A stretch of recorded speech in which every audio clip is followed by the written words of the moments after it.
ఖమ్మం జిల్లా బోనకల్ మండలం గోవిందపురంకు చెందిన సాయి అలేఖ్య ఇటీవల విడుదలైన యూపీఎస్సీ పరీక్ష ఫలితాల్లో 938 ర్యాంకు సాధించింది. దీంతో గ్రామస్తులు సాయి అలేఖ్యకు ఘనంగా సన్మానం చేశారు. గ్రామస్తులు మాట్లాడుతూ సాయి అలేఖ్య పేద ప్రజలకు ఉపయోగపడేలా పనిచేయాల్సిందిగా విజ్ఞప్తి చేశారు. తన తండ్రి హెడ్ కానిస్టేబుల్ అని తాను ఇచ్చిన ప్రోత్సాహంతో ఈ విజయం సాధించినట్టు చెప్పారు.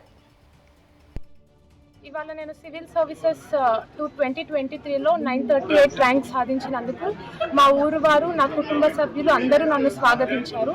దీనికి నేను పేరు పేరున అందరికీ ధన్యవాదాలు చెప్తున్నాను. సివిల్ సర్వీసెస్లోకి రావడానికి నా స్ఫూర్తి చిన్నప్పటి నుంచి మా తాతగారైన రావురి వెంకటరామయ్య గారండి.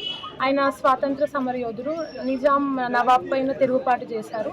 ఆ తర్వాత మా కుటుంబ సభ్యులు, అదేగాక మా ఊరి ప్రజలందరూ నన్ను సపోర్ట్ చేశారండి చిన్నప్పటి నుంచి. మా నాన్నగారు, మా పెద్దనాన్నగారు వీళ్ళందరూ సివిల్ సర్వీసెస్లో లేకపోతే వేరే వేరే సోషల్ సర్వీసెస్లో మంచిగా పనిచేసిన వారి ఎగ్జాంపుల్స్, న్యూస్ పేపర్ కటింగ్స్ నాకు ఇచ్చేవాళ్ళండి. దాని నుంచి నాకు కూడా దీనిలో చేరాలని అనిపించింది. నేను ఎంచుకున్న ఆప్షనల్ సబ్జెక్ట్ ఆంథ్రోపాలజీ అండి సివిల్ సర్వీసెస్లో. అది ఆ సబ్జెక్ట్ ముందుగా నాకు చాలా ఇష్టం. అది కాక ప్రీవియస్ పేపర్స్ చూసి, క్వశ్చన్స్ చూసి దాన్ని బట్టి కూడా నేను అది ఎంచుకున్నాను.